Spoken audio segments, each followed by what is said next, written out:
या कुक्षि विवरे कृत्वा स्वयं रक्षति सर्वतः नमामि जननीं देवीं परां प्रकृतिरूपिणीं कृच्छेन महता देव्या धारितोऽहं यदोदरे तत्प्रसादात् जगद्दृष्टं मातुर्नित्यं नमोऽस्तु ते पृथिव्या यानि तीर्थानि सागरादीनि सर्वतः वसन्ति यत्र तां नौमि मातरं భూతిహేతవే.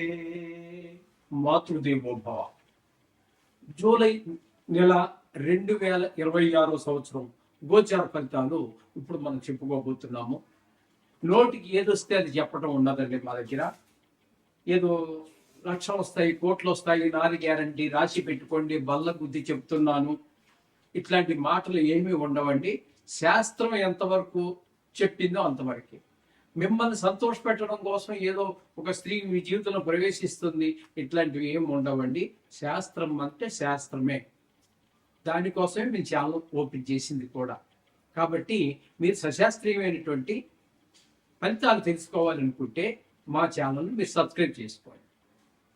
తులారాశి వారికి జూలై నెల 2026 సంవత్సరంలో గోచార ఫలితాలు ఏ విధంగా ఉంటాయో సశాస్త్రీయంగా తెలుసుకునేటువంటి ప్రయత్నం చేద్దాము. ఇక్కడ ఈ తులారాశి వారికి పంచమ స్థానంలో రాహుగ్రహ సంచారం, పంచమ స్థానంలో గోచార రీత్యా రాహుగ్రహ సంచారం వల్ల సంతానం మీద చెడు ప్రభావం చూపిస్తుంది. చదువు మీద శ్రద్ధ తగ్గటము, ఆటల మీద శ్రద్ధ పెరగటము, గాయాలు చేసుకోవటం, తద్వారా ఖర్చు, వాళ్ళతో చెడు కొంత వయసుని బట్టి 10th క్లాస్ ఇంటర్మీడియట్ ఆ స్టేజ్లో ఉన్నప్పుడు కొంత చెడు స్నేహాల వైపు మొగ్గు చూడటం లాంటి పరిస్థితులన్నీ కూడా రాహు వల్ల ఏర్పడుతూ ఉంటాయి. ఇకపోతే 6వ స్థానంలో శనీశ్వర గ్రహ సంచారం జరుగుతుంది.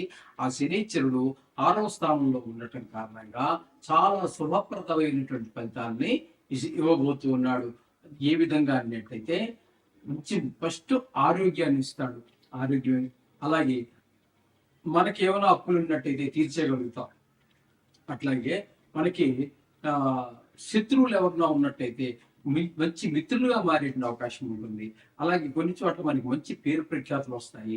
ఇట్లాంటివన్నీ కూడా మనకి ఏర్పడుతూ ఉంటాయి 6వ స్థానంలో శనిగ్రహ సంచారం వలన. ఇకపోతే 8వ స్థానంలో కుజుని యొక్క సంచారము, ఇది అంత శుభప్రదమైనటువంటి స్థానము కాదు. కుజుడు అక్కడ ఉండటం ద్వారా మనకి మన మిత్రుల్లో బంధువులో ఎవరికో ప్రాణాపాయం జరగటము, ప్రాణాపాయ స్థితిలోకి వెళ్ళటము, అలాగే పెద్ద కష్టం రావటము, ధన నష్టము, కలహము, అపవాదులు, పరాభవాలు, ఇట్లాంటివన్నీ కూడా జరిగేటువంటి అవకాశం 8వ స్థానంలో ఉన్నటువంటి కుజుడి వల్ల కలుగుతూ ఉంది. ఇకపోతే రవి యొక్క సంచారం తీసుకున్నట్టయితే భాగ్యస్థానమైనటువంటి మిథునంలోను, దశమ స్థానమైనటువంటి కర్కాటకంలోను, అంటే రెండు రాశుల్లో సంచారం చేస్తున్నారు. భాగ్యస్థానంలో రవి యొక్క సంచారం శుభ ఫలితాలు ఇవ్వదు. ఇక్కడ తండ్రి గారి ఆరోగ్య విషయంలోను, గుళ్ళు గోపురాలు తిరగటం విషయంలోను, మన యొక్క ఉపాసనలోను, వాహన సౌఖ్యంలోను, వీటిలన్నింటిలో ఇబ్బందులు కలగజేస్తాడు మొదటి 15 రోజులు, అదే 16 రోజులు మొదటి పక్షం. రెండో పక్షం అంతా కలిపి మళ్ళీ 10వ స్థానంలోకి వచ్చి 17 నుంచి నెలాఖరు వరకు ఉంటారు. అక్కడ మాత్రం ఆయన చాలా శుభప్రదమైన దశమ స్థానంలో సూర్యుడు గోచార రీత్యా చాలా మంచి వృత్తిపరమైనటువంటి చాలా మనకి అవకాశం కల్పిస్తాడు. అలాగే ఉద్యోగం కోసం ఎవరైతే ఎదురు చూస్తూ ఉంటారో వారికి చిన్నదో పెద్దదో వారి చదువుదైనట్టు వారి కృషిని బట్టి మొత్తం మీద ఉద్యోగం సంపాదించుకునేటువంటి అవకాశాన్ని ఈ రవి కల్పించేటువంటి అవకాశం ఉన్నది ఈ దశమ స్థానంలో వచ్చిన తర్వాత. ఇకపోతే బుధుడు భాగ్యస్థానంలోను దశమ స్థానంలోనూ కూడా సంచారం చేస్తున్నాడు. భాగ్యస్థానంలో ఉన్నప్పుడు అది దానాలు, ధర్మాలు, గుళ్ళు, గోపురాలు ఇబ్బందుల విషయాల్లో కొంత ఇబ్బంది కలిగించినప్పటికీ దశమ స్థానంలోకి వచ్చాక ఆ బుధుడు కూడా చక్కగా మీకు వృత్తిపరమైనటువంటి అభివృద్ధిని కలగజేస్తాడు. గవర్నమెంట్ ఉద్యోగం కావచ్చు, ప్రైవేట్ ఉద్యోగం కావచ్చు, ఏదైనా కానివ్వండి, ఏదో వృత్తి చేస్తున్న వాళ్ళందరికీ కూడా చక్కటి ఉపాధిని కల్పిస్తాడు. అక్కడ ఆయన మంచి అభివృద్ధిని తీసుకొస్తాడు బుధుడు. ఇకపోతే శుక్రుని యొక్క సంచారం తీసుకున్నట్టయితే దశమ స్థానంలోను ఏకాదశ స్థానంలోనూ సంచారం చేస్తున్నాడు. దశమ స్థానంలో 4 రోజులు ఉద్యోగపరమైనటువంటి వృత్తిపరమైనటువంటి అభివృద్ధిని చూపిస్తే 11వ స్థానంలోకి వచ్చిన తర్వాత మీకు మంచి ఫలితాన్ని, ధనాన్ని, బాగా లాభం, మీ శ్రమకి మించిన లాభాన్ని, మనకి ధనాన్ని కూరుస్తూ ఉంటాడు.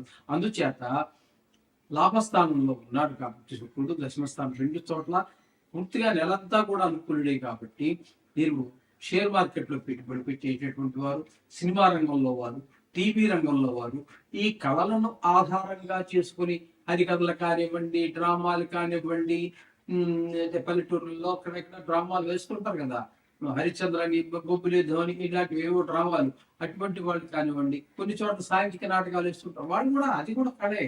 అట్లాగే ఇంకా పల్లెటూరులో కొన్ని ప్రాంతాల్లో అయితే ఒగ్గుపాట, ఇవన్నీ వాటిని ఏదో జీవనాధారంగా చేసుకుని, లలిత కళను జీవనాధారంగా చేసుకుని జీవితాన్ని గడిపేటటువంటి అందరికీ కూడా చాలా శుభప్రదమైనటువంటి ఫలితాన్ని శుక్రుడు ఇవ్వబోతున్నాడు. అలాగే షేర్ మార్కెట్లో పెట్టుబడి పెట్టే వారికి కూడా చాలా మంచి అవకాశాన్ని శుక్రుడు కల్పిస్తూ ఉన్నాడు ఈ జూలై నెలలో మిథున రాశి వారికి. ఇకపోతే ఏకాదశ స్థానంలో దశమ స్థానంలో గురువు ఉన్నారండి. గురువు మాత్రం దశమ స్థానంలో అంత శుభ ఫలితాలను ఇవ్వజాలరు. దశమ స్థానంలో గురువు వృత్తిపరమైన ఆటంకాలు కొన్ని ఏర్పడుతూ ఉంటాయి. అంత పెద్ద భయంకరంగా ఉండవు, ఎందుకంటే ఆయన నైసర్గికంగా చాలా శుభగ్రహం కాబట్టి కొంతవరకు మాత్రమే ఇస్తారు. మంచివాడు చెడుకొని కొన్ని సందర్భాల్లో చేసినప్పటికీ మరి తీక్ష్ణంగా ఉండదు, ఆ విధంగా ఉంటుంది. ఇకపోతే కేతువు ఏకాదశ స్థానంలో ఉన్నారు.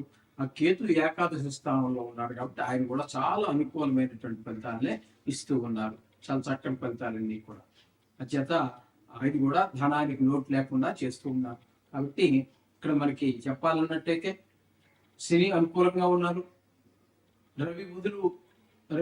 రవి పూర్తిగా అనుకూలంగా ఉన్నారు, బుధుడు కూడా పూర్తిగా కాకపోయినా పాక్షికంగా అనుకూలంగా ఉన్నారు, శుక్రుడు పూర్తి శుభుడు, అలాగే కేతువు పూర్తి శుభుడు. ఎక్కువ గ్రహాలు బాగా అనుకూలంగా ఉన్నాయి కాబట్టి వీరికి కూడా బాగుందని ఖచ్చితంగా చెప్పవచ్చు. ఏదైనా కొన్ని గ్రహాలు ప్రతికూలంగా ఉండనే ఉంటాయి కాబట్టి వీరు కూడా ప్రతిరోజు తప్పనిసరిగా నవగ్రహాలు ఇవి చేసుకుంటే, అలాగే ఖచ్చితంగా వీలుంటే ఈ సంకటహార చతుర్థి రాహు ఉంది కదా, ఈ రాహు ఉంది కాబట్టి మీరు శుక్రవారం రోజున ఏదో అమ్మవారి దర్శనం చేసుకుంటే, దగ్గరలో ఏదో ఒకటి ఉంటుంది అమ్మవారి, మన దగ్గరలో ఏదో ఎక్కడంటే అక్కడ కట్టమైసమ్మని, పోచమ్మని, ఏ అమ్మవారి దర్శనం అయినప్పటికీ పర్వాలేదండి. దగ్గరలో దూరం ప్రత్యేకించి పని కట్టుకొని ధనం ఏం చేసుకుని వెళ్లాల్సిన పని లేదు, గుడికి వెళ్ళండి, చేసుకోండి. రాహు ప్రభావం తగ్గుతుంది, పంచమ స్థానంలో ఉంది కదా, సంతానానికి మంచిది. శుభం భూయాత్.